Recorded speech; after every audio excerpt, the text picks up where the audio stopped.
न्याय मंच ट्रस्ट जो तुफैल भाई ने जिन कारणों से बनाया है, उसमें वो पूरी ईमानदारी से अपना काम कर रहे हैं। और ऐसी सभा में जहां सुनने वाले बहुत चैतन्य हो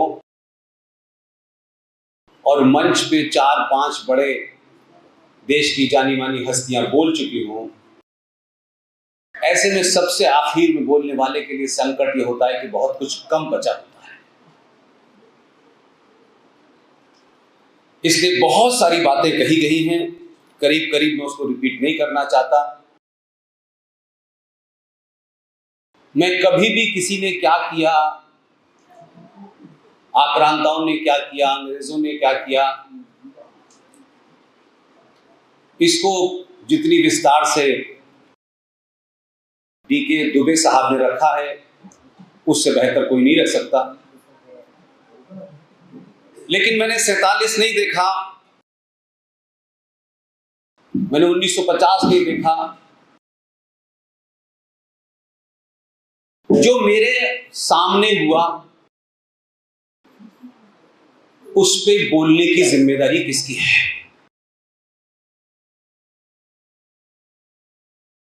हम सब कुछ शत्रु ने किया,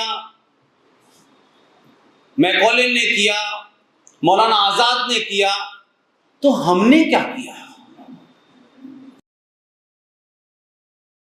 क्या हमें चांस नहीं मिला था करने के लिए? तो सनातनी हिंदू की जितने भी इंस्टीट्यूशंस हैं, मेरी बात कड़वी हो सकती है, यह सफर किसी को खुश करने के लिए शुरू नहीं किया है। किसी पार्टी की टिकट, किसी राज्य के गवर्नर बनने की लाइन में नहीं है। ऐसी भाषा बोल करके सत्ता कभी नहीं मिलती है। इसलिए सत्ता में जाने से अच्छा है कि सत्ता में जाने के बाद भी उसी झूठे संविधान की शपथ लेकर के झूठ ही बोलना है, तो सत्ता के बाहर रह के सच बोलो।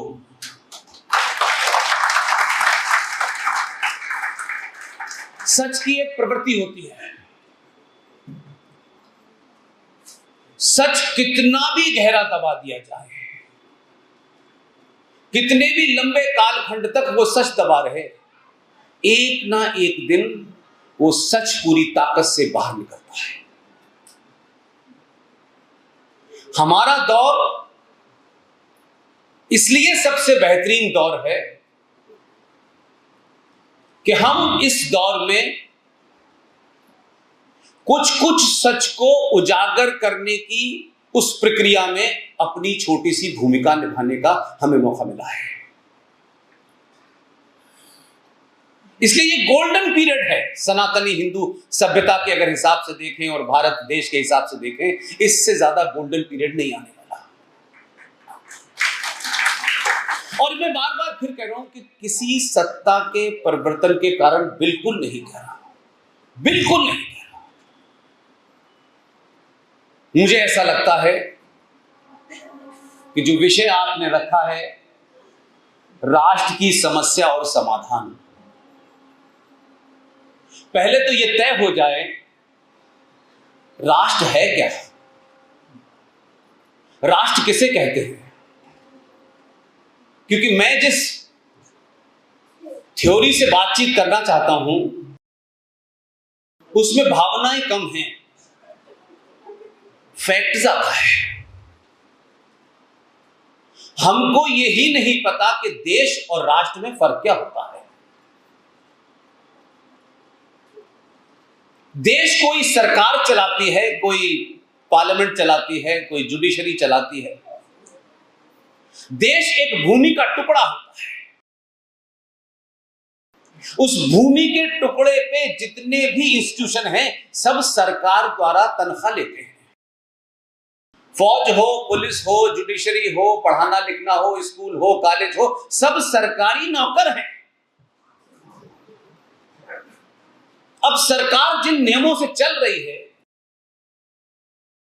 वो नियम इस सरकार ने तो बनाए नहीं है। दुबे जी जिस संविधान की बात बार बार कह रहे हैं वो संविधान तो 1935 के ब्रिटिश ऑफ इंडिया एक्ट की फोटोकॉपी है। उसमें समय समय पर अपने स्वार्थों के हिसाब से कुछ लोगों ने तरमीम जरूर की। तो संविधान देश चलाने के लिए, राष्ट्र चलाने के लिए नहीं है। इसलिए कि राष्ट्र जो है वो किसी बाउंड्री, किसी सीमा, किसी सरहद का मोहताज नहीं होता। हम दुनिया के पहले ऐसे देश हैं जहां देश की सरकार राष्ट्र चला रही है और 82 से 85 करोड़ हिंदू ये चाहता है कि सरकार मंदिर बनाएगी तो हम मंदिर में जाएंगे। यानी ये उल्टा खेल मैं भारत में देखता हूं। मंदिर चलाने की भूमिका पुजारी की है। मंदिर कब खुलेगा, कब नहीं खुलेगा, कब पूजा होगी, कैसे पूजा होगी, किस विधान से होगी, इसकी अंतिम कड़ी शंकराचार्य है। हमारे यहां 4 शंकराचार्यों की बात होती है।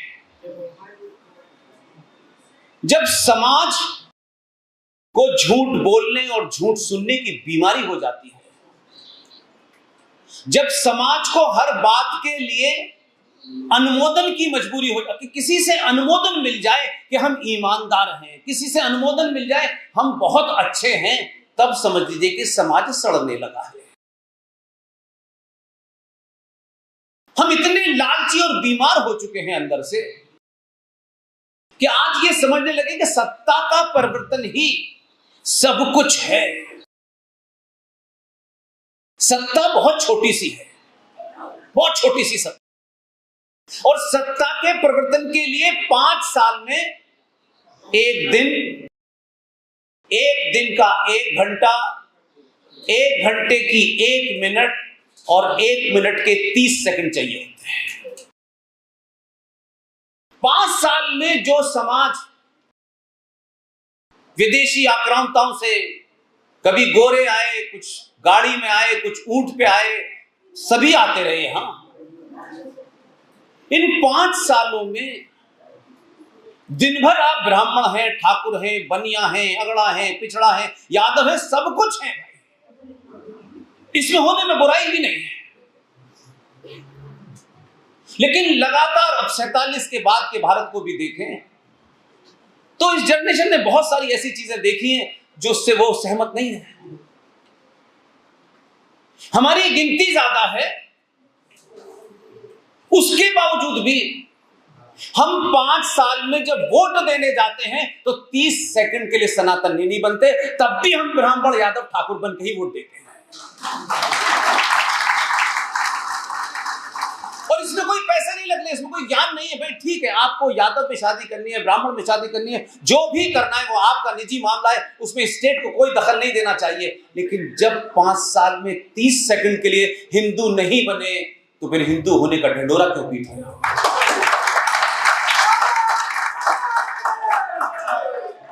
आप सब कुछ हैं। आप बेटी की शादी करेंगे तो आप क्या ढूंढते हैं? संस्कारवान लड़का मिलना चाहिए। कितनी उस पे गाड़ियां हैं, मेरी बेटी को विदेश ले जाएगा। हम में से कितने लोगों ने अपनी बेटी के लिए वर ढूंढते वक्त ये ध्यान में रखा हो कि हम ऐसा पुरुषार्थी मर्द ढूंढें जो इस बेटी की फिजिकल, मेंटल और सोशल हिफाजत कर सके। हम ये नहीं ढूंढते, हम गोत्र के अंदर गोत्र के अंदर गोत्र ढूंढते हैं। वो गोत्र वाला पत्नी पे जब हमला होता है तो बचाता नहीं है, भाग जाता है। इसलिए आप किसी भी चीज में 0 से लेके ऊपर तक पूरा समाज झूठ में डूबा हुआ है। और रोज इन कहानियों को सुनाएगा, आज सूटकेस में मिली है, आज फ्रिज में मिली है, आज हम दिल्ली से यहां गए, हम कानपुर से वहां चले गए। ये सबको पता है। हजारों लोग सच बताना भी चाहते हैं आपको, लेकिन आप सच सुनते हैं फिर सोचते हैं मैं इसमें क्यों भूमिका निभाऊं, मेरा क्या जरूरत है, और लोग हैं ना, और लोग भी यही सोच रहे हैं। हमने अपने समाज के हीरो को चुनते वक्त उसमें जातियां तो ढूंढी हमने। हीरो चुनते वक्त ये नहीं ढूंढा कि ये वर्तमान परिस्थिति में, इतने भी संक्रमण काल में इसकी जाति क्या है, ये क्या खाता है, क्या पीता है, इससे कोई मतलब नहीं है। वर्तमान परिस्थिति में अगर ये शत्रु को चुनौती देते हुए कुछ समस्याओं को समाप्त करने की हिम्मत पैदा कर रहा है, तो थोड़ी देर के लिए उसके साथ खड़े हो जाएं।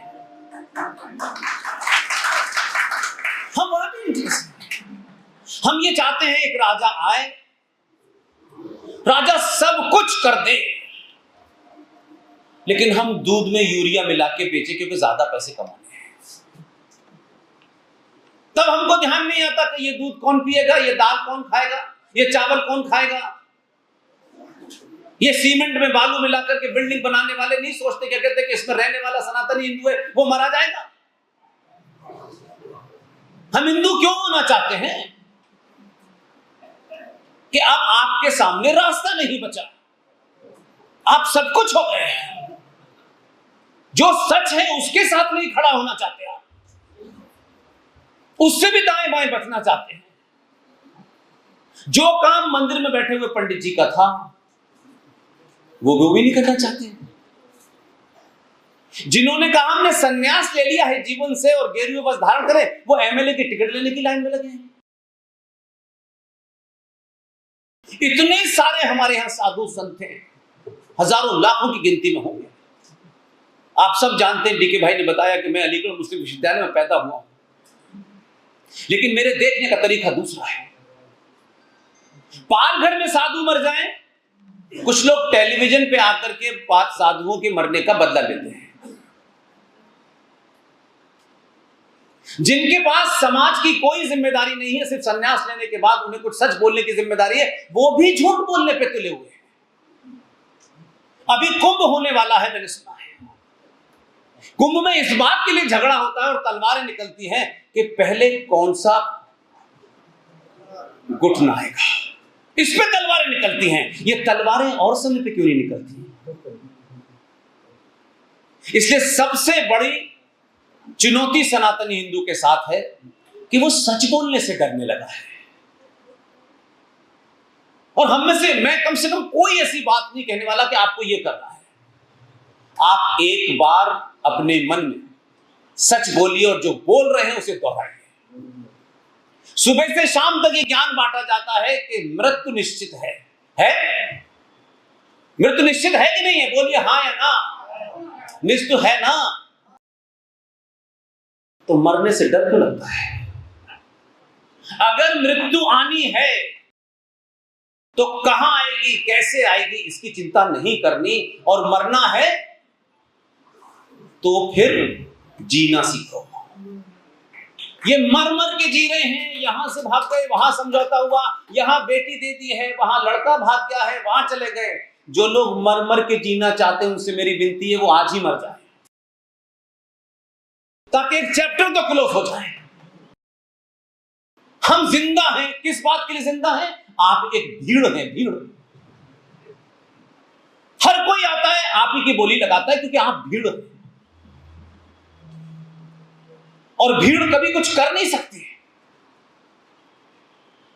इसलिए उस भीड़ की बोली आपकी मार्केट में लग रही है। कोई शर्मा जी और वर्मा जी और ठाकुर साहब अगर एक दूसरे की कोई छोटी मोटी बुराई कर दें, कोई हल्की बात कह दें, तो 3 दिन तक नींद नहीं आती कि मेरी शान में गुस्ताखी हो गई है, ठाकुर साहब ने ऐसे कैसे बोला।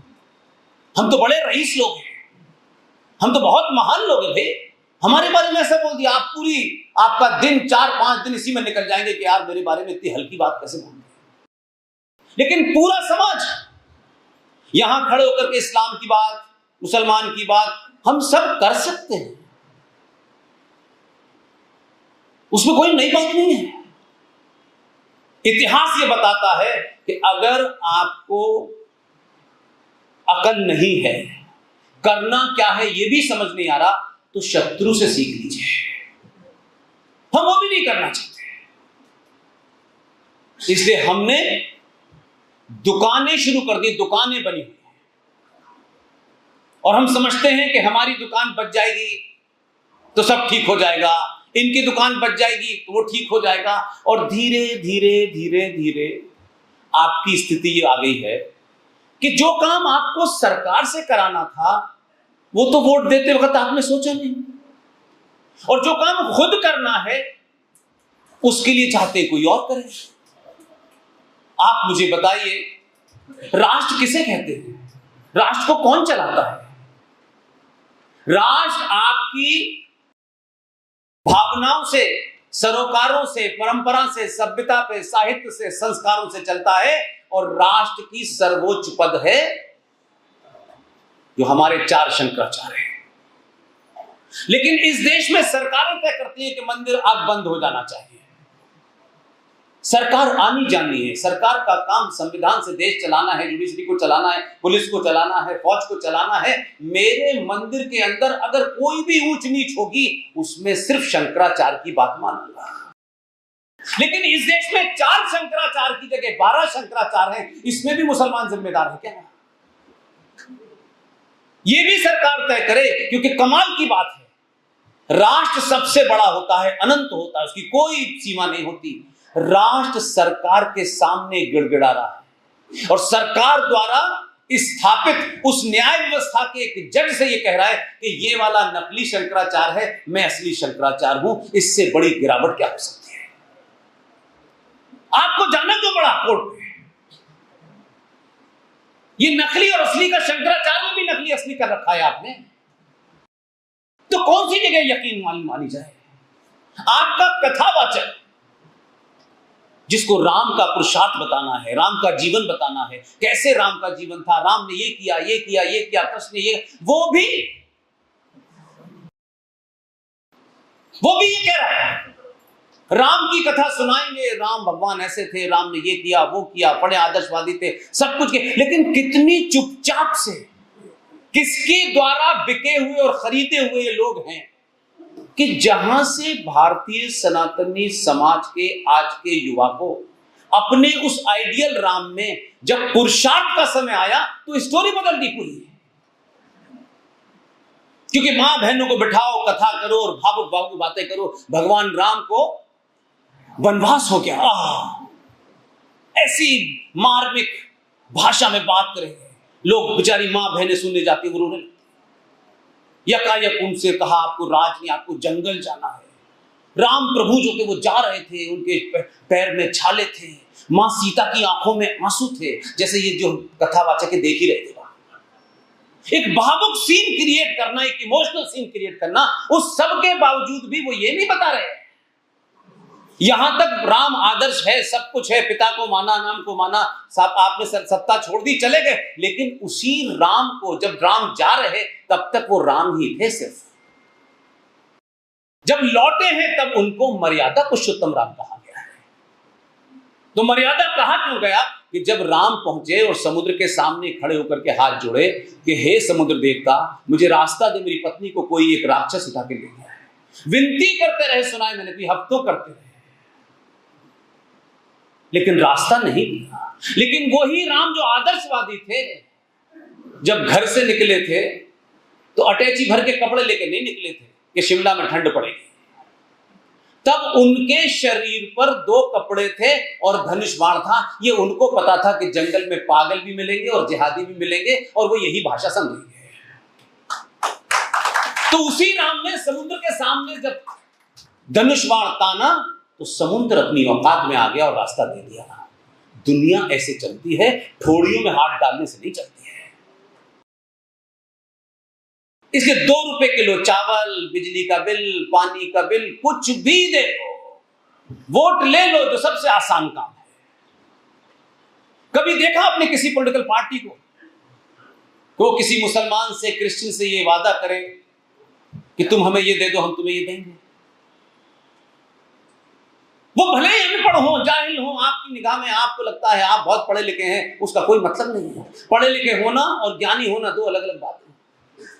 जितनी समस्या डीके भाई ने यहां से बताई है वो उन्हीं कारण से है। उनका एजेंडा आज का नहीं, बहुत पहले का है। वो झूठ भी बोल रहे हैं, वो फ्रॉड भी फैला रहे हैं, लेकिन आप में उनको कहने की हिम्मत नहीं है, क्योंकि आप अपने ही शास्त्रों को अलग अलग अंदाज में पढ़ते हो। आप मंदिर जाते हो अपनी अनंत इच्छाओं की पूर्ति के लिए। अगर इस मंदिर में आपकी मनोकामना पूरी नहीं हुई तो उस मंदिर में, उसमें नहीं तो उस मंदिर में, फिर वो जो हमारे बैठे हुए चांद मियां फिर वहां चले गए। आप रुकते नहीं है कहीं। फिर किसी ने कहा एक बाबा वहां पहाड़ी पे बैठे, वहां चले गए। मंदिर आपकी अनंत इच्छाओं की पूर्ति करने के लिए नहीं बनाया गया। भारत भूमि में अनंत काल से जितने मंदिर हैं सब साइंस की लेबोरेटरी है।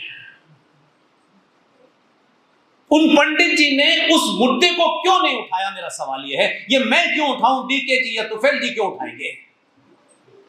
क्योंकि वो तो रोज उसको देख रहे हैं, मैं नहीं देख रहा। लेकिन आज तक मैंने नहीं सुना कि ये मुद्दा उठा। कहीं छुटपुट किसी ने दुकान चलाने के लिए चला दिया होता। यह सवाल क्यों नहीं इस देश में उठता कि थोड़ी देर के लिए मान लें कि बड़ी अलग परिस्थिति है, भारत के संविधान के बारे में इतना लंबी चौड़ी बात दुबे साहब ने कही। इस संचार क्रांति के दौर में भले ही कोई अखबार आपकी खबर ना छापे तो क्या फर्क पड़ता है। हम तो उस दुनिया को छोड़ के 2012 से आए हैं और हमको ये लगता है कि अगर आप सच बात कहोगे तो करोड़ों लोग सुनेंगे। आप सब लोग इस सभागार में इसलिए नहीं बैठे हैं कि इसके बाद में लड्डू बटेंगे और सबको एक एक नौकरी मिलने वाली है। यहां जितनी भी बातें हो रही हैं वो आपके अंदर एक बेचैनी पैदा करने के लिए हो रही है। ये बेचैनी आपको नींद ना आने दे, सिर्फ यही एजेंडा है, ताकि आप हल ढूंढे कि हमसे गलती कहां हुई है और आप सुधार लें। मुझे यहां से ये नहीं बताना है कि आपको ये करना है। इसलिए भारत का जब संविधान बना, ऑलमोस्ट कंप्लीट हो गया, तो आज हम किसी के सरनेम से देख करके उसके बारे में राय बना लें, क्योंकि हम जातियों को कुछ और ही समझते हैं। जहां तक मुझे जानकारी है, भारत अनादिकाल से कभी भी जाति प्रधान नहीं रहा, ये कर्म प्रधान रहा। लेकिन स्वार्थों के लिए जाति इतनी बड़ी बना दी गई है कि उससे आगे सोचना ही नहीं है, कोई नहीं सोचना चाहता। इसलिए आज आपके मंदिर में, आपके संविधान में जो हो रहा है वो भी लोगों को नहीं पता है। दुबे जी यहां बैठे हुए हैं, एक्सपर्ट हैं। आप मुझे बताइए, दुनिया के जितने संविधान पढ़ लीजिए दुबे जी, किसी संविधान के प्रियम्बिल में बदलाव हो सकता है? प्रियम्बिल किसी भी संविधान की वर्जिन होता है, वर्जिन अक्षुण होता है। उस प्रियम्बिल को, उसमें कोई फेरबदल नहीं होता। बाकी संविधान में अलग अलग धाराओं में समय काल में अलग अलग अमेंडमेंट्स होते रहते हैं। लेकिन जिस विषय पर, जिस शब्द को लेकर संविधान सभा के अंदर खूब बहस हुई, उस बहस का निष्कर्ष भी लोगों को नहीं पता। और उसके बाद यकायक वो जो आजकल आलू से सोना बना के आए हैं, उनकी बहन का लाल रंग के संविधान से शपथ ले रही थी, वो कह रही है संविधान बदल देंगे। और इनकी तरफ ऐसे लोग हैं महान, वो ये नहीं कह पा रहे भाई हम तो बदल देंगे, ये आरोप है। तुमने तो बनने के 6 महीने के अंदर बदल दिया था। तो ये तथ्य रखोगे तो लोगों को पता चलेगा, तब तक की बात होगी तब आप जवाब दें। आपको पता नहीं है, वो दोनों पागल हवा में लिए घूम रहे हैं। संविधान सभा में सेकुलरिज्म पे खूब बहस हुई है, उसमें अयंगर जी, पटेल साहब, नेहरू सब शामिल थे, अंबेडकर भी थे। ऐसा नहीं था, तब रिजेक्ट कर दिया उन्होंने, और बहुत स्ट्रॉन्ग तर्कों के साथ रिजेक्ट किया। तो जिन लोगों ने संविधान के सभा ने किसी चीज के ऊपर निष्कर्ष में न पहुंच के उसे समाप्त कर दिया हो। मुझे समझ में नहीं आया कि कांग्रेस पार्टी ने सन 1976 में जब ज्यादातर देश के लोग जेल के अंदर थे, 42 में संशोधन को आनन फानन में करके आपने संविधान के प्रियम्बल में सोशलिज्म और सेकुलरिज्म जोड़ दिया। इस पे चर्चा नहीं हुई कि आपने तो प्रियम्बल बदल दिया, संविधान के अंदर बहुत सारे अनुच्छेद बदले जा सकते हैं, वो तो होता है, लेकिन ये चर्चा का विषय नहीं है। और अगर मान भी लीजिए थोड़ी देर के लिए कि आज संविधान 1976 का है, सेकुलर हो गया है, एग्री? सेकुलर का मतलब क्या है? संविधान सेकुलर हो सकता है, समाज सेकुलर नहीं हो सकता। और सेकुलरिज्म को जिस तरह से फैलाया गया, उसका हिंदी अनुवाद किया गया, वो एक और जघन्य अपराध। और हम बड़ी उससे बोलते हैं शान के साथ, भाई देखो मैं तो धर्मनिरपेक्ष हूं। धर्म का अर्थ हमारे यहां क्या है? हम धर्म किसे समझते हैं? धर्म रिलीजन का पर्यायवाची सिनोनिम्स नहीं है। हमारे यहां धर्म कहते हैं कर्तव्य को, ड्यूटी को। अगर देश धर्मनिरपेक्ष हो गया तो अनार्की फैल जाएगी, कोई अपना कर्तव्य नहीं करेगा, मां अलग जाएगी, पिता अलग जाएगा, बेटा अलग जाएगा, राजा अलग जाएगा, कुछ भी अनार्की फैल जाएगी। लेकिन ये चल रहा है धर्मनिरपेक्ष, धर्मनिरपेक्ष, धर्मनिरपेक्ष, एक बीमारी चल रही है। और अगर इस बीमारी पे ही डिबेट करनी है थोड़ी देर के लिए, तो ये चर्चा का विषय क्यों नहीं है कि अगर भारत संविधान का हमारा जो है धर्मनिरपेक्ष हो गया, जिसपे कहा गया सब बराबर हैं, चलो थोड़ी देर के लिए मान लिया हमने सब बराबर है, तो संविधान में ये कहीं नहीं लिखा कि जो 84 करोड़ हैं उनकी गिनती ज्यादा है इसलिए वो बराबर नहीं है। और संविधान धर्मनिरपेक्ष है और सब बराबर हैं, तो माइनॉरिटी मिनिस्ट्री क्यों है, माइनॉरिटी कमीशन क्यों है, सच्चर कमीशन क्यों है, मुस्लिम वर्ड बोर्ड क्यों है, मुस्लिम एजुकेशन बोर्ड क्यों है? ये तो जब ही मुमकिन था जब स्टेट का रिलीजन तय हो जाता कि भारत एक हिंदू राष्ट्र है, इसके अलावा जो भी है वो माइनॉरिटी है। लेकिन भारत का तो देश का कोई धर्म तय नहीं हुआ, स्टेट का तो कोई रिलीजन नहीं है। जब स्टेट का रिलीजन नहीं है और सब बराबर हैं, तो फिर ये तमाम दुकानें क्यों खुली हुई हैं? इन दुकानों का मतलब क्या है? और ये भी चल रही है। और इसके साथ साथ आपने भारत की संसद में अनेकों चीज ऐसी कर दी हैं जो संविधान से ज्यादा जिनको तरजीह दी जा रही है। ये चर्चा का विषय क्यों नहीं है आपके बीच में? आप उसको उठाना नहीं चाहते, उठाइए तब जाकर के कुछ होगा।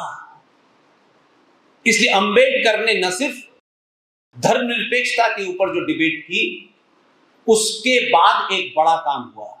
और देखिए मैं बार बार फिर कह रहा हूं, इसे आप हिंदू मुसलमान का जब रंग देंगे, आपस में दे लीजिए रहने के लिए, जब आप हिंदू मुसलमान का रंग देंगे तो जो बात दुबे साहब कह रहे हैं कि जिस पीढ़ी को आपको इंटरेक्ट करना है, वो पीढ़ी पहले से ही इतना कचरा भरा हुआ है। वो जो अंग्रेजी स्कूल में आपको पढ़ाने की जो बीमारी हो गई है कि जब तक आपका बच्चा फेंस फिडेलिस में नहीं जाएगा तब तक तो वो कुछ होएगी। तो वो जो कचरा भरा हुआ है, इस संक्रमण काल में वो 20 साल का बच्चा और 20 साल की बेटी, जब आप उससे इंटरेक्ट करेंगे ना, तो वो आपकी बात क्यों नहीं सुनती है? क्योंकि आपके बताने का लहजा ही कुछ और है, अंदाज ही कुछ और है। हम बड़े हैं ना, बता रहे हैं तुमको, वो नहीं सुनने वाला सर। वो दौर चला गया जब बेटा बेटी अपनी प्रॉब्लम को लेके बाप के पास जाते थे कि बताइए कि बर्किना फासो की राजधानी कौन है, और पिताजी बता देते थे। अब उसको पिताजी की जरूरत ही नहीं है संचार क्रांति में। जब जरूरत है पिज्जा मंगाने के लिए एटीएम कार्ड चाहिए, नहीं तो वो नहीं जाना चाहती आपके पास। उसके पास इतनी इंफॉर्मेशन है। तब आप अपनी बात को करेक्ट बताइए। सिर्फ भारत माता की जय करने से जय नहीं होने वाली, बिल्कुल नहीं होने वाली। यह आपका एक इमोशन है, एक्सप्रेशन है, आप इससे खुश रह सकते हैं।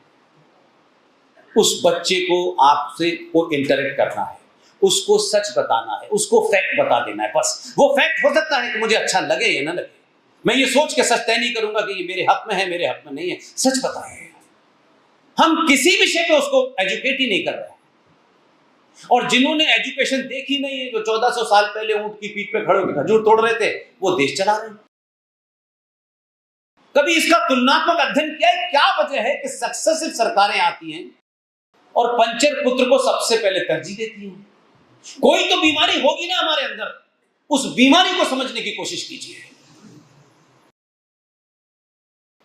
वक्फ बोर्ड की बड़ी चर्चा है, बड़ा आजकल देश में हंगामा मचा हुआ है वक्फ बोर्ड को लेकर के। ऐसे ऐसे महान लोग हैं, हम जैसे साधारण से लोगों के पास 50 से 60 रोज आ जाते हैं, मोदी जी से बात करिए कि ये कानून हटवाएं। मैंने कहा मैं कल ही जाके बात करूंगा।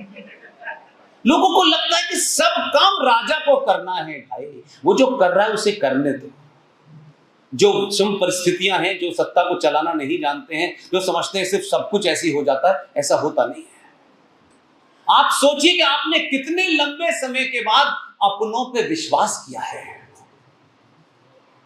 अब आप चाहते हैं कि 700-800 साल की बीमारी रातों रात ठीक हो जाए और हमें 2 रुपए किलो चावल सस्ता मिलता रहे। ये नहीं होगा, बिल्कुल नहीं होगा। आप राम मंदिर बन गया, बहुत खुश, बन गया, उनका दूसरा तो नहीं, तुम्हें हरा देंगे यहां पे। क्या चाहते हैं आप? हम बहुत सारे कानून की बात कर रहे हैं। हम इसी संसद में, अपनी आंखों से मैंने देखा, इसी संसद में ऐसा जघन्य कानून बना, लेकिन किसमें देश ने, लोगों ने जागृति पैदा की, भैया ये भी कानून बना है, ये अंग्रेजों ने नहीं बनाया, ये मुसलमानों ने नहीं बनाया, ये शुद्ध हिंदुओं ने बनाया। अब हिंदू में कहें ये वाला हिंदू ऐसा है, वो वाला हिंदू ऐसा है, माफ कीजिए, no I don't agree with this. आपके मंदिरों के ऊपर 1991 में एक खामोशी के साथ समझौते के तहत, जिसको पब्लिक में नहीं लाया गया, तय हो गया था कि 6 दिसंबर को क्या होगा। उसमें वो लोग भी शामिल थे जिन्हें आज आप बुरा कह सकते हैं। मैं किसी पार्टी से बंधा नहीं, इसलिए मैं आज भी कहता हूं, इस 70 सालों में अगर कोई भी आदमी को मैं ये कहूं कि वो रियल चाणक्य था, उसका नाम है पीवी नरसिम्हा राव। अगर आप पार्टी के चश्मे से देखेंगे तो सच नहीं बोल पाएंगे। 91 में एक कानून के समझौता किया इसीलिए कि हम 92 कर सकें। उस कानून के तहत प्लेसेस ऑफ वर्शिप एक्ट 42,000 कम से कम भारत के मंदिरों पर एक कानून बन गया कि जो इनकी स्थिति 1947 में थी, चाहे मंदिर पे मजार बनी हो, चाहे मंदिर में मस्जिद बनी हो, चाहे उस पर कब्जा किया हो, वो ये स्थिति ऐसे ही रहेगी। ये कानून बना हुआ है संसद के अंदर। और ऐसा नहीं था कि हमारे वालों ने सहमति नहीं दी थी, अयोध्या को छोड़ दो, अयोध्या से गाड़ी हमारी दिल्ली तक जाएगी, इसे छोड़ दो, उसे छोड़ के सब पे बन गया। तो सब कुछ अंग्रेजों ने किया, ऐसा नहीं है। हम आज भी क्या कर रहे हैं? हम वो नहीं कर रहे जो हमें करना चाहिए। हम राजा से रोज सुबह उठ के 5 मांग पकड़ा देते हैं। बहुत लंबे समय के बाद मैं ये मानता हूं, कोई 20-22 साल पत्रकारिता में रहने के बाद इस्तीफा दिया, फिर ये कर रहा हूं कि आपको अपने होने का एहसास, हम हैं कौन, हम भेड़ हैं, बकरी हैं, हम सस्ते बिकने वाले लोग हैं, हम ठाकुर हैं, बनिए हैं, कौन हैं? पहली बार आपको एहसास हुआ कि हम हिंदू हैं। और हिंदू के चेहरे पे देखते वक्त आप ब्राह्मण ठाकुर नहीं देखा। तो जिसकी चर्चा कर रहे थे कि यहां ये कास्ट मैनेज हो जाएगी, वहां वो कास्ट मैनेज हो जाएगी, जब तक इसके बंधन से 5 साल में एक बार नहीं निकलेंगे तो राजा आपको वो नहीं मिलेगा जो जूते की नोक पर जज साहिबान के ना चाहने के बावजूद भी अपनी ताकत से सत्ता के हेर फेर को कैसे चलाया जाता है। और सुप्रीम कोर्ट चीफ जस्टिस को घुमाने ले गया था कि मुझे कोर्ट देखनी है। उसे कोर्ट नहीं देखनी जो गुजरात के दंगों में कई बार कोर्ट जा चुका है, उसे कोर्ट नहीं देखनी थी, उसे कुछ और ही करना था। खूब घुमाया उनको, जो छुटकू थे। देखिए सत्ता ऐसे ही चलती है। अगर आपके राजा ने उस सत्ता के पहुंचने के लिए, उस काम करने के लिए ये करा तो जायज है। इस राष्ट्र की परंपराओं को स्थापित करने के लिए ये गलत काम भी किया तो जायज है। गलत तो सही क्या होता है? क्या बाबर ने पूछकर हमसे मंदिर तोड़ा था कि भाई हम इसे तोड़ दें? कोर्ट से तोड़ा था क्या उसने? उसने उनको घुमाया कि मुझे सुप्रीम कोर्ट घुमाइए, मुझे बताइए आप कहां कहां बैठते हैं, क्या व्यवस्था है। आधे लोग यही समझ रहे थे कि ये व्यवस्था देखने गया है। व्यवस्था नहीं देखी उसने। आखिर में एक पर्ची निकाली, उन्हें दिखाया, वो जो छुटकू थे, और पर्ची रख ली। बाहर निकले, मैं 40 दिन में फैसला दूंगा। फैसला दे दिया फैसला, रिटायर हो गए। इसे कहते हैं सत्ता चलाने का यही तरीका होता है। जब वो घर चले गए, घर पहुंचे रिटायरमेंट के बाद, तो रात को एक घंटी बजी। उस घंटी में भारत सरकार का एक नुमाइंदा उनके पास पहुंचा और उनसे ये कहा कि भारत सरकार, भारत के संविधान के तहत जो शक्तियां मिली हुई हैं, उसके तहत राष्ट्रपति को यह अधिकार है कि देश के गणमान्य नागरिक जिन्होंने अपनी अपनी फील्ड में महान कार्य किया होता है, सरकार ऐसे लोगों को राज्यसभा में नॉमिनेट करती है। भारत की सरकार ने आपको राज्यसभा में नॉमिनेट कर दिया है। इसका हिंदी में मतलब है 6 साल मुंह बंद रखना। राज सत्ता ऐसी चलती है भाई। अगर वो इस चलाने का एक्सपर्ट है तो फिर उसको 242 पे क्यों रोका आपने? क्यों रोका था? आपकी ईगो राज से बड़ी थी। तो जब आप 21 साल के बच्चे से बात करें तो कहना ये राम मंदिर हिंदू मुस्लिम का इश्यू नहीं है, ये कृष्ण मंदिर हिंदू मुस्लिम का इश्यू नहीं है, ये संबल से लेके पूरे देश में मंदिर है, ये हिंदू मुस्लिम का नहीं है। भारतीय सनातन सभ्यता के पुनर्स्थापना का दौर है। उस सभ्यता के स्थापना में अगर मंदिर टूटे थे तो मंदिर भी स्थापित होंगे। और दुनिया में जब विश्वविद्यालय का कंसेप्ट नहीं था, ये ऑक्सफोर्ड नहीं था, ये फलाने के दुनिया जमाने के जो आपके बच्चे जानते हैं, जब ये कंसेप्ट ही नहीं था कि विश्वविद्यालय क्या होता है, तब नालंदा था। और अगर नालंदा को भी किसी इस्लामिक आताताई ने तोड़ा तो इस सरकार के मुखिया ने नालंदा को भी पुनर्स्थापित किया है। लड़ाई को दूसरे तरह से लड़िए तब आपका बच्चा समझ पाएगा, नहीं तो वो बेचारा इस ऐसे भंवर में पैदा हुआ है कि उसको लगता है नहीं ये तो कोई बड़ी एक्सट्रीमिस्ट बात कह रहे हैं, ये तो कुछ हिंदू मुस्लिम की बात कह रहे हैं, ये कहने ही नहीं। अब ये बात अलग है कि जब भी भगवान कृष्ण की बात होती है तो यूपी में भी यादव हैं, आपके यहाँ भी बहुत सारे यादव हैं। इन यादवों को समझाओ कि तुम भगवान कृष्ण के वंशज हो, मुलायम सिंह के नहीं हो। लेकिन बैठ गया उनके दिमाग में, ऐसा नहीं है भाई। इसलिए मैं सिर्फ आपसे एक ही निवेदन कर रहा हूं, जिस विषय को नहीं जानते हैं उस पे पब्लिकली मना कर दीजिए, मैं नहीं जानता भाई। आपका कद छोटा होने वाला नहीं है। मैं पब्लिकली कहता हूं, बहुत सारे लोग कभी कभी बुलाते हैं, कहना पुष्पेन आज हमारे यहाँ डिबेट है इकोनॉमिक्स पे। मैंने कहा तुम उस आदमी से बात कर रहे हो जो हाई स्कूल में 3 नंबर मैथमेटिक्स में ग्रेस मिलने के बाद पास हुआ है, तुम उससे इकोनॉमी की बात क्यों करना चाहते हो? बिना जानकारी के न बोले तो भी सनातनी हिंदुओं की आधी समस्या खत्म हो जाएगी। हर आदमी कोई एक बयान दे देता बिना जाने, एक नई कंट्रोवर्सी पैदा कर देता जिसका उसका कोई लेना देना नहीं। इसलिए मंदिरों के अंदर बैठने वाले पुजारी, वो माननीय सम्माननीय, उनके सम्मान में मैं कोई छोटी बात नहीं कहना चाहता, न मेरी हैसियत। इस देश में चर्च, मजारे, गुरुद्वारे, किसी भी जगह जो पैसा चढ़ावे में आता है सरकार उसको टच नहीं करती।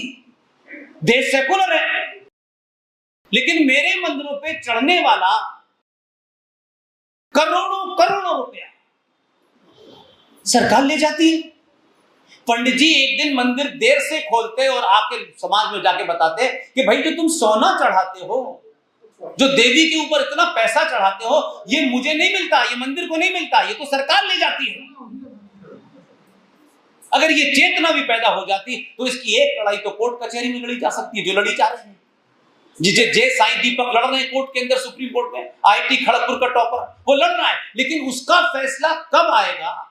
50 साल बाद आएगा, 100 साल बाद आएगा, मैं नहीं जानता। लेकिन आपके हाथ में आज जो है वो तो कर सकते हैं। वो रोका है किसी ने आपको? वो तो कोई विधि विधान ऐसा काम नहीं कर रहे कि वो नहीं करेंगे तो आपके ऊपर कोई धार लग जाएगी। आप कल से ये तय करें कि जो भी मंदिर ऐसा है जहां से सरकार पैसा लेके जाती है, उन मंदिरों की बात कर रहा हूं जो आपके निजी कंट्रोल में है, जहां वो कानून लागू नहीं है, मैं उसकी बात नहीं कर रहा हूं। उन मंदिरों में जाएं, वहां जो भी पुजारी है 5 लोग समाज के तय कर लें, इस मुजफ्फरपुर के 10 लोग तय कर लें, कि ऐसा अगर आपके मुजफ्फरपुर में एक भी ऐसा मंदिर है जहां का चढ़ावा सरकार लेती है, आप उस मंदिर के पुजारी के पास जाइए, 10 लोग जाइए, समाज के प्रबुद्ध लोग जाइए और उससे कहिए पंडित जी आपके घर का खर्चा कितना है? 25,000, 50,000। हम 25 से 50,000 रुपया आपके घर हर महीने पहुंचाएंगे। लेकिन इस मंदिर पे किलो किलो जो सोना चढ़ रहा है, वो जो भी आए उसे चढ़ाने से मना करिए, क्योंकि ये सोना, इस सोने से जो योजनाएं चल रही है, राजस्थान की सरकार ने अपनी विधानसभा में जवाब दिया है, बिल्कुल साफ है, कहीं छुपा हुआ नहीं है। राजस्थान में एक मंदिर है नाथ द्वारा, उसमें 85 करोड़ रुपया आता है सालाना। एक बेटी जो नई नई वहां विधानसभा में गई है, उसके माध्यम से सवाल पूछवाया कि भाई ये पैसा जो आता है कितना आता है और कितना इस पे मंदिर पे खर्च होता है। गहलोत सरकार ने, ऐसा नहीं कि उससे पहले की सरकार बीजेपी की थी तो नहीं था, उन जमाने भी तो और अभी भी है, उन्होंने साफ साफ लिखित में कहा नाथ द्वारा मंदिर से 85 करोड़ रुपया सालाना आता है और मंदिर के ऊपर हम एक पैसा खर्च नहीं करते, ये सारा पैसा सेकुलर कामों में खर्च होता है। इस पे आंदोलन करते आप तो मालूम है क्या होता? ये इश्यू बनता तो क्या पता होता, 370 से ज्यादा बड़ा इश्यू है। अगर इस पे आंदोलन होता, इस पे आपने जागरण कर दिया होता, मेरा दावा है भारत के जितने भी मंदिरों का जो पैसा आता है उसकी जो डिटेलिंग की गई है, वो आज की डेट में जे साईं दीपक ने जो कोर्ट में पेश की है डॉक्यूमेंट, उसके तहत 2.25 लाख करोड़ रुपया सालाना आता है, जिसमें बहुत सारे मंदिर अभी शामिल नहीं है क्योंकि उनकी डिटेल हमारे पास नहीं है। अगर थोड़ी देर के लिए मान लीजिए कि ये 2.25 लाख करोड़ रुपया जो मंदिरों का है, अगर इस समाज में से 20 लोग, 50 लोग, वो कौन होंगे कौन नहीं होंगे, आई एम नॉट इंटरेस्टेड, अपने समाज में से 25-10 ईमानदार लोगों को बना करके आपको ये ट्रस्ट बना देते हैं, मेरा दावा है ना दलित का और ना ब्राह्मण का, ना कोई बेटी ना कोई बेटा बिना स्कॉलरशिप के नहीं रहता। लेकिन ये लड़ाई आपके हाथ में है तो कम वहां तक तो लड़िए जब सुप्रीम कोर्ट फैसला देगा तब देगा। लेकिन हम मंदिर जा रहे हैं, सोना चढ़ा रहे हैं, ये चढ़ा रहे हैं, पता ही नहीं है कि जो आपको सर तन से जुदा कर रहे हैं उन्हीं के पास जा रहा है। कोई पूछ नहीं चाहता इन बातों को। अरे लड़ाई बहुत बड़ी है, ठीक है, भारत हिंदू राष्ट्र होगा, हो भी जाएगा, तो क्या रातों रात हमारी मक्कारी खत्म हो जाएगी? हमारे झूठ बोलने का चरित्र बदल जाएगा क्या? हम चरित्र से तो वही है ना, वो नहीं होने वाला। हिंदू राष्ट्र होने से आप क्या कर लेंगे मुझे बताइए? जब हिंदू राष्ट्र नहीं है, सेकुलर राष्ट्र है, तब तो ये देश संवैधानिक दृष्टि से जो पिछले 70 सालों में कुकर्म हुआ है, भारत के अंदर हिंदू 9वें-10वें दर्जे का नागरिक है। इन पे चर्चा नहीं होती, वक्फ बोर्ड की चर्चा होती है। दुबे भाई ने वक्फ बोर्ड के बारे में बताया। वक्फ बोर्ड के बारे में जब बहस हो रही थी 2013 में, तब जिन्हें हम ये मानते हैं कि ये हमारे हैं,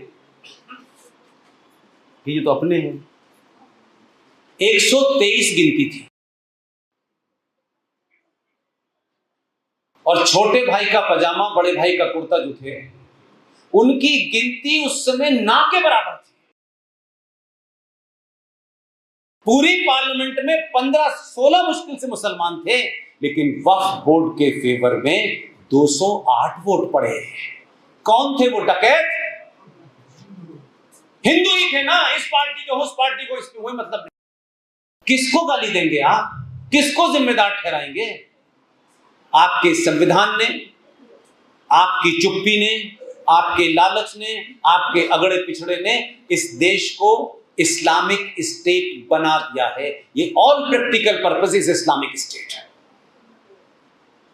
आप सिर्फ कानूनों का विरोध करिए, फिर हटाने के लिए बार-बार सरकार लाइए। उन्होंने कभी इस देश में नहीं सोचा कि हम एक ऐसी सरकार बनाएंगे जिसमें 300 मुसलमान आएंगे, तब हम इस देश को इस्लामिक बनाएंगे।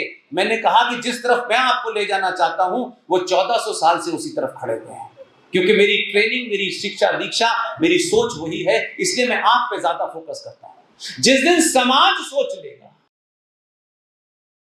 सत्ता घुटनों के बल आपके काम करेगी। एक बार अपनी सामूहिक शक्ति का प्रदर्शन तो कीजिए भाई। इसलिए मैंने कहा 5 साल में अगर एक बार भी सामूहिक शक्ति का प्रदर्शन करेंगे, मैं कतई मानने को तैयार नहीं हूं आज ये बिल आ गया, आज वो बिल आ गया, ये सारे बिल में घुस जाएंगे। आप ये बार बार अब ये सरकार आएगी, अच्छा अब ये वाला भेजो, अभी से क्या हो रहा, अब योगी को भेजो। एक से दिल भर गया इतनी जल्दी? कुछ तो करने दो उसको। बच्चे पिताजी से 10 डिमांड करते हैं, पिताजी सालों साल नहीं कर पाते, तो पिता बदल देते हो क्या? इतनी जल्दी चाहते हो सब कुछ? 700 साल के चद्दर तान के सो रहे थे तब तो दुनिया भर के ज्ञान बांट रहे थे भैया। क्योंकि हम सच बोल से इसलिए घबराते हैं, पता नहीं क्या होगा। इसलिए एक जो मुझे तकलीफ देता है, कोई सभा मेरी ऐसी नहीं है कि जिसमें नहीं बोलाऊंगा। और मैं सच बता रहा हूं, पता नहीं कुछ लोग क्या सोचते होंगे, मैं अपने मरने से पहले इस कुंठा में, इस कॉम्प्लेक्स में नहीं मरना चाहता कि जो भी कुछ मेरे पास ताकत थी, बोलने की ताकत थी, ना रुपए की है, ना पैसे की, ना सत्ता की, मेरे पास कोई ताकत नहीं है। बोलने से तो मुझे कोई नहीं रोक सकता। मैं मरने से पहले अपना नाम उनमें नहीं लिखाना चाहता। बड़े बड़े हिंदूवादी हैं, बड़े एक चौराहे पे हर बड़ा हिंदूवादी खड़ा है, हर घर में पिता मां बच्चे से कहे सच बोल लो बेटा, सच बोलना चाहिए। हम कितने मक्कार हैं। इस देश की एक बेटी ने, पढ़ी लिखी बेटी ने, दिल्ली विश्वविद्यालय के कॉलेज यूनिवर्सिटी की पूर्व अध्यक्ष ने, सुप्रीम कोर्ट में काम करने वाली उस बेटी नुपुर शर्मा ने सच बोला। सच बोलने से पूरे देश के हिंदू इतने डर गए कि उन्होंने अपनी जबान तालू से ऊपर नीचे नहीं चढ़ाई, कहीं हमारी गर्दन न कट जाए। ऐसे कायर समाज में रहने से फायदा क्या है? वो बेटी आज, उसका कोई किराम नहीं है। ये दो कम से कम तुफैल साहब ये बतलाएंगे कि उसके अंदर क्या लिखा हुआ है। सूरा नंबर 9 आयत नंबर 5 ये फरमाती है कि जो तुम्हारे अल्लाह और अल्लाह के रसूल पर यकीन न लाए, विश्वास न लाए, उसका कत्ल वाजिब है, उसका कत्ल जस्टिफाई है। उसने वो बोल दिया टेलीविजन पे। ये 82 करोड़ हिंदू समाज उस बेटी के लिए एक लाइन नहीं बोल पा रहा, इतना डरा हुआ समाज है। आपको हिंदू राष्ट्र कोई देगा? यह है चरित्र हमारा। इतना डरे मरने से, और सुबह शाम ज्ञान, मृत्यु आनी है, उसकी चिंता क्यों करनी है? घुसे जा रहे हो बिल में, अपनी बेटी के साथ नहीं खड़े हो पाए, एक पढ़ी लिखी समझदार बेटी के साथ नहीं खड़े हो पाए। कोई बेटा बेटी बोलेगा सच? आपको पैसे लगते थे, चंदा मांगा था किसी ने आपसे कि बोलने का चंदा लगेगा आपके ऊपर? किसी देश के अंदर थे, किसी कथावाचक थे, किसी ने कहा देखो जो भी कुछ है, लेकिन उसने किताब को कोट करके कहा है, अक्षरशः सही कहा है। जामा मस्जिद पे जम्मू की सड़कों पे लोगों ने तलवार लेके सर तन से जुदा का नारा लगाया, और इस देश की नपुंसक कोर्ट, क्योंकि वो भी आप ही के यहां से गई है, कोर्ट में खड़ी होकर कोर्ट में बहस कर रही है। कोर्ट का चीफ जस्टिस कहता है नुपुर शर्मा तुम्हारे कारण देश का माहौल खराब हो गया है, जो हेट स्पीच का ज्ञान बांटती है। नुपुर शर्मा ने कहा सच वो हेट स्पीच है, और 5 बार खड़े होकर के अल्लाह की अजान देते हो, ला इलाहा इल्लल्लाह मोहम्मद रसूलुल्लाह। क्या तुम कहते हो अल्लाह के सिवा किसी दूसरे की पूजा नहीं हो सकती? ये हेट स्पीच है कि नहीं है? बोला कोई? ताली बजाने से कुछ नहीं होने वाला है। हम किसी से कुछ मांगने नहीं आए हैं। अगर न्याय मंच बना करके तुफैल भाई को लगता है कि मैं ये काम करूंगा, कन्विक्शन से करूंगा, और इसके अलावा मुझे कुछ और नहीं करना है, तो ये उनका कन्विक्शन है, वो इसे कर रहे हैं। कैसे कर रहे हैं, कब कर रहे हैं, कितना कर रहे हैं, ये सवाल मत पूछो। इतना तो जरूर कर सकते हो कि तुफैल साहब इस युद्ध में हमारी भूमिका क्या होगी। आप जो कर रहे हैं उसमें हमारी भूमिका बताइए, हम क्या कर सकते हैं। तो तुफैल साहब ने कभी ये नहीं कहा होगा कि आप सड़कों पे निकलिए और चिल्लाइए। वो समय ही नहीं, आप निकल ही नहीं सकते सड़कों पे, आप नहीं निकल सकते। अपनी भूमिका को इसी तरह तय करिए कि आप लिख सकते हैं तो लिखिए, बोल सकते हैं तो बोलिए, चिल्ला सकते हैं तो चिल्लाइए, और अगर ये 3 काम भी नहीं कर सकते तो जो चिल्ला रहा है उसके साथ खड़े जाइए।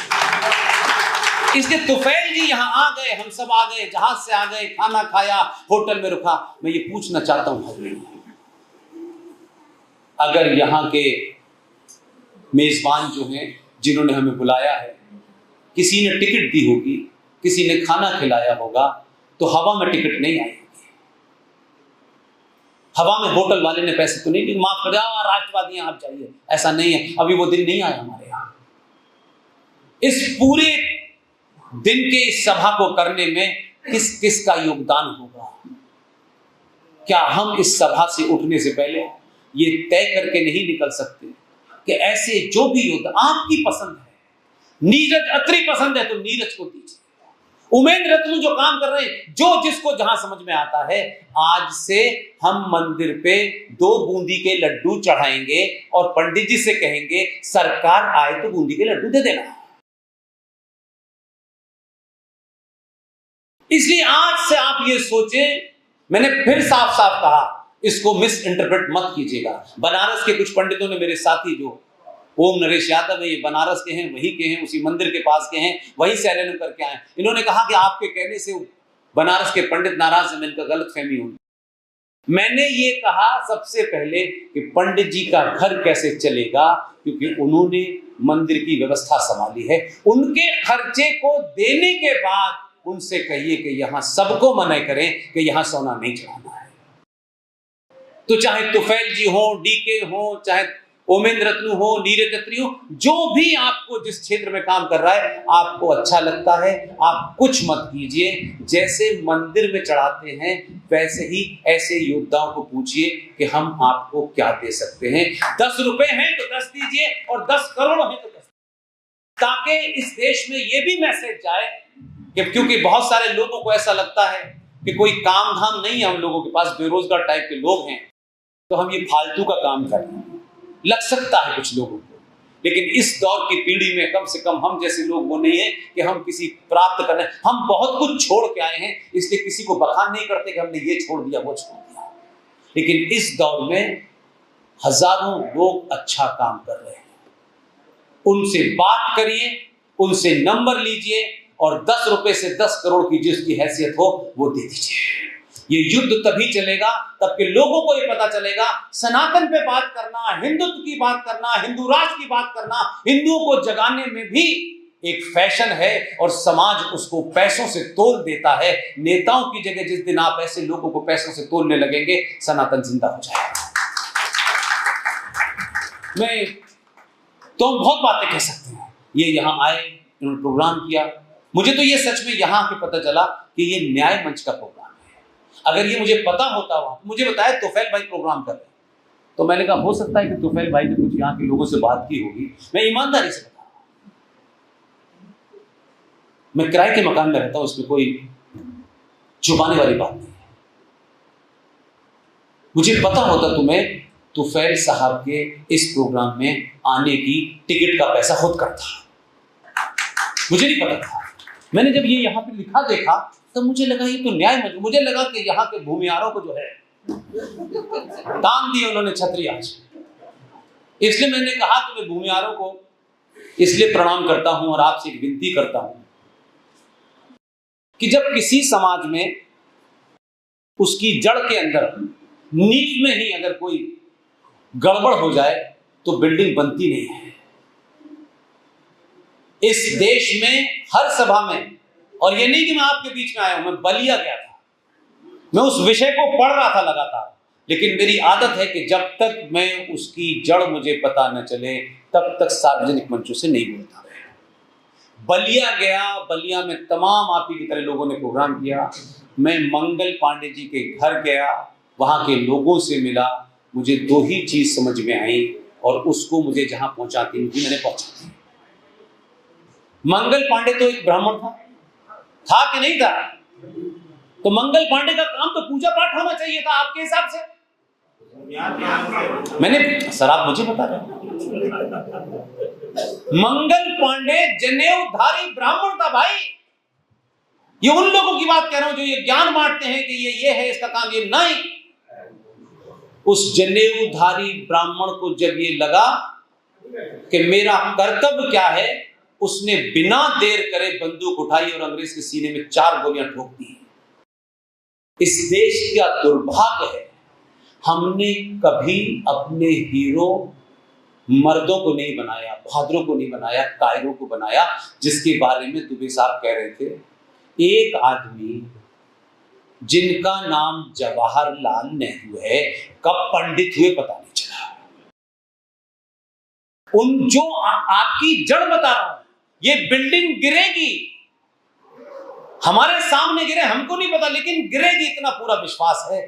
जो बिल्डिंग 1947, 1946 और 1946 और 1947 और 1948 तक जिसकी जड़ में मट्ठा डाला गया है, जो आदमी, उन कांग्रेसियों को आप धन्यवाद दीजिए कि जब जनवरी और मार्च के अंदर कैबिनेट मिशन भारत में आया, तो कैबिनेट मिशन प्लान ने साफ साफ गांधी के कान में बताया कि हम शीघ्र ही सत्ता का हस्तांतरण करने वाले हैं। साथ में ये राइडर लगाया कि हम कांग्रेस को और कांग्रेस में जवाहर को सत्ता देंगे। 1940 में अध्यक्ष बने, ये जो आपके झारखंड की राजधानी रांची से आगे एक जगह है रामगढ़, वहां के अधिवेशन में मौलाना अबुल कलाम आजाद को अध्यक्ष बनाया गया। 1940 से लेकर 46 तक वो अध्यक्ष रहे कांग्रेस पार्टी के, इसलिए रातों रात फिर उनको हटाया गया और नए अध्यक्ष का चुनाव, क्योंकि वो अंकल सैम कान में कह गए थे हमारे पिताजी के। और फिर क्या हुआ कि साहब जो कांग्रेस पार्टी के अध्यक्ष के लिए कैंडिडेट मांगे गए, वो कांग्रेसी कितने महान थे, मैं उनको सैल्यूट कर दूं। मुझे तो यहां भी पता चला कि आचार्य जेबी कृपलानी का यहां से रिश्ता है, यहां पैदा हुए थे वो। तो जरूर यही भूमिहारों की संगत ने उन्हें बिगाड़ा है। आचार्य जेबी कृपलानी इतना बड़ा काम करके गए हैं जो कर नहीं सकता है। सबसे नजदीक थे गांधी जी के, सारे कुकर्मों के वो थे गवाह। उस समय जब चुनाव की घोषणा हुई तो कांग्रेस पार्टी के विद्वानों ने कांग्रेस पार्टी के अध्यक्ष पद के लिए फूलवाले चचा को कैंडिडेट नहीं बनाया।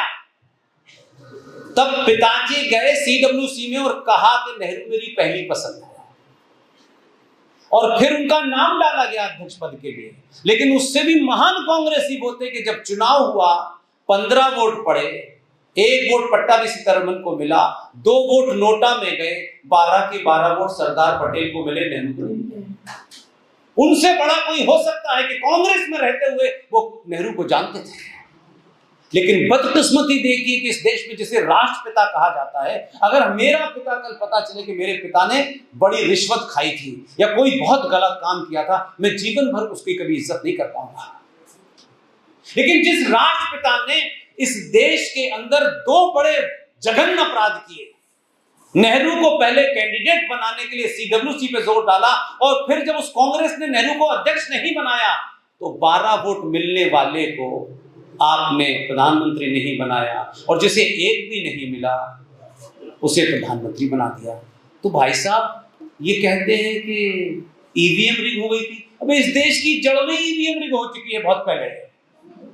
ये तो अब पता चल रहा है कि हमारा इलेक्शन रिग बहुत पहले ही गांधी जी ने करा था, किसी छोटे मोटे आदमी ने नहीं किया था। लेकिन गांधी जी राष्ट्रपिता हैं इस देश के, और जब ये कारनामे सुनेंगे तो आपको अच्छा लगेगा। मैं आज भी कहता हूं, मैं आपके सामने नहीं कह रहा, मैं बलिया से निकलने के बाद पिछले 7-8 साल से मैं अपनी बात कहता रहूंगा, किसको सुनना है नहीं मुझे नहीं पता। अगर इस देश का राष्ट्रपिता मंगल पांडे होता तो ये देश कायम नहीं बनता। उसने सही काम किया। ये दलाली करने वाले इस देश के अंदर सत्ता पर बैठ गए। ब्रिटिश साम्राज्य का आखिरी viceroy, last viceroy for British India कमाल क्या है, लोग आपके मुंह पे थूकते होंगे, हमारे मुंह पे थूकते होंगे कि यार कैसे पागल लोग हैं, क्या बकवास करते हैं। हम आज भी कह रहे हैं 15 अगस्त 1947 को आजाद हुआ है देश। 14 अगस्त 1947 तक जो आदमी ब्रिटिश साम्राज्य का लास्ट वाइसरॉय था, 15 अगस्त 1947 को आजाद भारत का वो पहला गवर्नर जनरल बन गया। हमसे ज्यादा वो जो है ना पड़ोस में, जैसे हम दिन भर गाली दे के खुश रहते हैं, उनके यहां भी गया था। गांधी ने, चचा ने कहा कि नहीं तुम भी इसको अपना गवर्नर जनरल बनाओ। उन्होंने 2 मोटी मोटी गालियां दी और कहा इसको हम क्यों बनाएंगे। उन्होंने अपना पहला गवर्नर जनरल अली मोहम्मद जिन्ना को बनाया। हमसे ज्यादा अच्छा चरित्र है, शत्रु है अपनी जगह, एक आध अपराध नहीं किया, लगातार अपराध किए। इसलिए एक और डिबेट हमने चलाई थी इस देश में। हम नहीं जानते, हमको कोई गलतफहमी नहीं है कि सब कुछ हमारे कारण हुआ होगा, लेकिन हम इस खुश होते जरूर हैं कि समाज में सही बात रखोगे, लोगों को पता चलेगी, तो जरूर कोई ना कोई कभी ना कभी किसी के कान में जाएगी। इसलिए मैंने कहा कि सत्ता से बाहर रह करके बहुत कुछ कहना बहुत आसान है और बहुत अच्छा है, सत्ता में जाने के बाद बहुत हाथ बन जाते हैं। इसलिए राजा के पास सब अक्लमंद होंगे ऐसा नहीं है, वहां भी महामूर्ख हैं। इसलिए राजा तक अपनी बात कहने के लिए आज की संचार क्रांति का इस्तेमाल कीजिए। जब संविधान बन चुका, कंप्लीट हो चुका, तो आप ही के इसी जगह के यहाँ डॉक्टर राजेंद्र प्रसाद पढ़े हैं आपके यहाँ, मैंने सुना यही रहते थे। लेकिन डॉक्टर राजेंद्र प्रसाद को लोग जानते हैं कि वो देश के राष्ट्रपति थे। डॉक्टर राजेंद्र प्रसाद और अंबेडकर जितनी बार हम नाम ले सकते हैं उतना कम है, और ये घटना इसी सफर में हुई है, इसलिए उसको बार बार बोलता हूं। बहुत लोगों ने कहा आप रिपीट करते हैं, मैंने कहा हर जगह नए लोग, मैं बार बार उस भाव को इसलिए पैदा करना चाहता हूं, आप अपने हीरो को चुनना सीखिए। डॉक्टर राजेंद्र प्रसाद और अंबेडकर दोनों लोगों में एक मंत्रणा हुई, और मंत्रणा ये हुई कि जो संविधान है, इस संविधान के पहले पृष्ठ पर डीके साहब यही लिखा है, इंडिया दैट इज भारत। पहले पृष्ठ की पहली लाइन है इंडिया दैट इज भारत। अगर आपके मन में आग लगी हुई है, अगर आप सच में अपने स्वार्थों से उठ के कुछ बड़ा अगले 500 साल के लिए, 1000 साल के लिए करना चाहते हो, तो जब समय मिले तो मेरा तेरा अगड़ा पिछड़ा नहीं सोचना है, करके चले जाइएगा। मेरा आज भी मानना है इतने लंबे कालखंड के बाद वो लोग जिंदा हो गए। अंबेडकर और डॉक्टर राजेंद्र प्रसाद के बीच की बातचीत, संविधान बन गया। आप करने वाले लोग कहां से पकड़ के लाते हैं, उसके लिए ये नौटंकी करना, यहां जा वहां जा, कुछ नहीं किया। उन्होंने कहा इसमें लिखा है India that is Bharat. Ambedkar ने कहा कि इसमें भारत कहां है, ये संविधान तो करीब करीब हमने ब्रिटेन के उससे ही लिया है, सारी धाराएं ली हुई, तो इसमें इंडिया है, भारत कहां है। और संविधान करीब करीब बन के फाइनल पोजीशन में था, तब अंबेडकर राजेंद्र प्रसाद से बात करते हैं, और ये बातचीत गुप्त है दोनों की, और जिसने ये रिकॉर्ड करके गया है उस आदमी का नाम बताता हूं। दोनों लोगों में ये बातचीत हुई और उसने कहा कि क्या हम ऐसा नहीं कर सकते कि अब संविधान सभा के अंदर दोबारा जाएंगे तो फिर ये बात नहीं होगी, हम ऐसा कर सकते हैं कि संविधान तो जो पास हो गया वही होगा, क्या हम इस संविधान में सनातन सभ्यता जो अनादिकाल से है, उस समय राज कैसे चलता था, उस समय आदर्श क्या थे, मूल अधिकार क्या थे, तो हम उनको लिखते नहीं हैं, चित्रों के माध्यम से इस संविधान में डाल देंगे। दोनों ने इस बात को किया, और बंगाल के शांति निकेतन में सबसे बड़े उस वक्त के आर्टिस्ट थे नंदलाल बोस। नंदलाल बोस से संपर्क किया और नंदलाल बोस से कहा कि ये काम आपको कम समय में करना है। उनको वो भी आदमी ऐसा मिला जो सिविलाइजेशन को चलाने वाला था, और नंदलाल बोस की टीम में एक युवा साथी। मैं जब भी उसके बारे में बात करता हूं तो मैं सोचता हूं यार क्या लोग थे, हम 1% भी नहीं। एक 22 साल का लड़का जो नंदलाल बोस का सबसे प्रिय था, सबसे बेहतरीन आर्टिस्ट था, उसको चित्र दिए बनाने के लिए उसने चित्र बनाए। 22 चित्र जो ओरिजिनल संविधान में लगे हैं, उसमें 16 चित्र राम विभोर सिन्हा साहब के हैं। मैं दूसरी बात बताना चाहता हूं, चित्र चले गए, प्रिंट होने गए, चचा को कुछ पता चला, चचा पहुंच गए प्रेस, ये घटना रिकॉर्डेड है।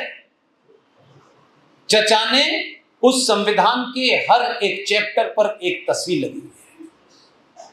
लेकिन उनको लगा कि ये कुछ ज्यादा हो जाएगा, तो आप सोचिए कि इन दोनों ने सोचा होगा, मैं ऐसा मानता हूं डॉक्टर राजेंद्र प्रसाद अम्बेडकर ने, कि रायता फैला दो, कुछ होगा तो थोड़ा बहुत देख लेंगे, लेकिन अभी तो कर दो।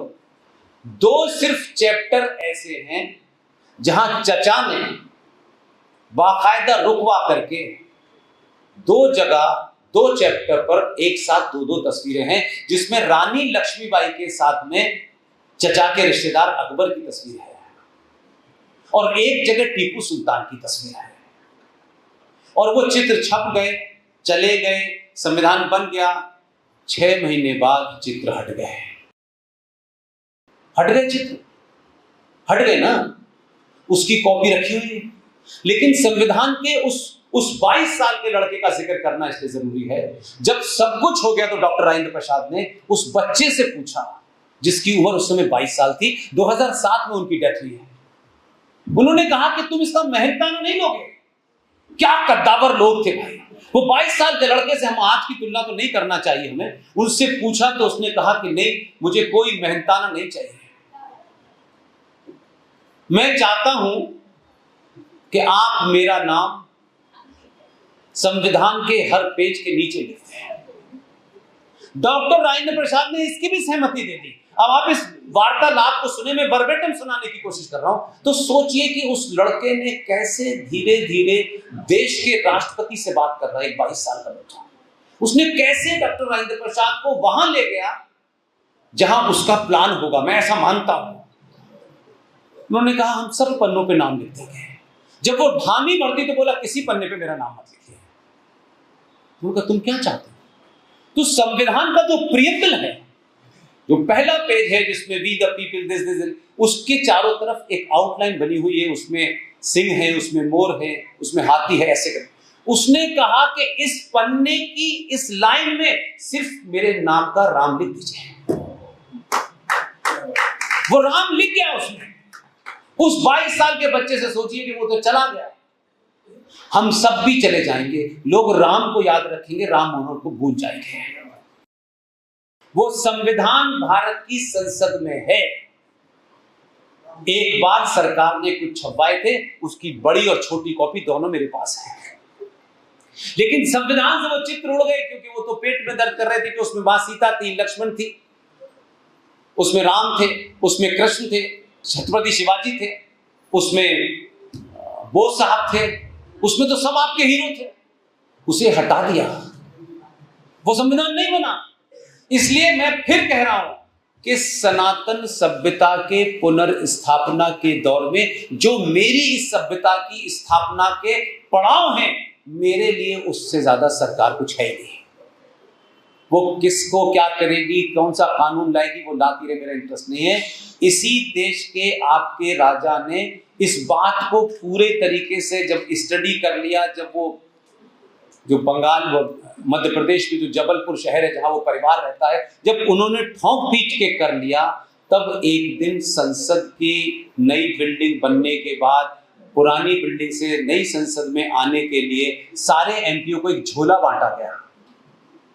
हर एमपी, कांग्रेस से लेकर के सपा बसपा सब, क्योंकि वो बंद कर दिया था ऐसे करके, तो सबने इसलिए खोला होगा कि वहां जाके खोलेंगे, रास्ते में क्यों खोलेंगे। और सब बच्चे, जैसे पहली बार माँ स्कूल में जाने के लिए बच्चे के बस्ता डालती है ना, तो बच्चा बड़ा छत्ता कूदता जाता है, ऐसे ही सब पहुंचे नए पार्लियामेंट के अंदर। और जब संविधान के उसको खोला, तो संविधान के पहले पन्ने पर जो बनारस के अंदर ज्ञान व्यापी की हम चिंता कर रहे हैं, उस ज्ञान व्यापी के सामने 450 साल पुराने नंदी का चित्र पहले पृष्ठ पर बना हुआ है। उसमें वो सारे चित्र जो अब तक गायब हो गए थे, वो सब बने हुए हैं। किसी चीज को करने में समय लगता है। सावरकर को आपने गाली दी, सावरकर को विलियन कहा, एक पागल आदमी कहता है I am not a Savarkar. ऐसे 5000 भी गांधी पैदा हो जाए, एक सावरकर नहीं बन सकते। क्या बकवास है इस देश में। कहता I am not a Savarkar, तेरे मुंह से नाम सावरकर का निकलना ही तौहीन है सावरकर की। सावरकर को सबने मिलके, कविताएं तो बहुत हुई सावरकर के ऊपर, काम नहीं हुआ। सावरकर का जन्मदिन किस दिन पड़ता है नहीं पता, ये दुर्भाग्य है। हम जिस जगह से निकल के आए हैं वहां तो हमें 632 में मोहम्मद साहब के जन्मदिन बताए और किसी का है नहीं। नई पार्लियामेंट के अंदर जब वो कंस्ट्रक्शन हो रही थी, अधूरी पार्लियामेंट में हमारे यहां लोग बिना सोचे जल्दबाजी में अपनी खुन्नसों के तहत कुछ भी बोलने लगते हैं। अधूरी पार्लियामेंट में उसने कहा, इंतजार कर सकते थे लेकिन समय निकलना था, उसको एक मैसेज देना था। उसने भारत की नई संसद का इनॉग्रेशन 28 मई को किया। 28 मई को सावरकर का जन्मदिन होता है। सिविलाइजेशन में चीजें ऐसे आती, आने वाली नस्लें देखेंगी 28 मई को कौन सी बात थी, तब पता चलेगा कि सावरकर।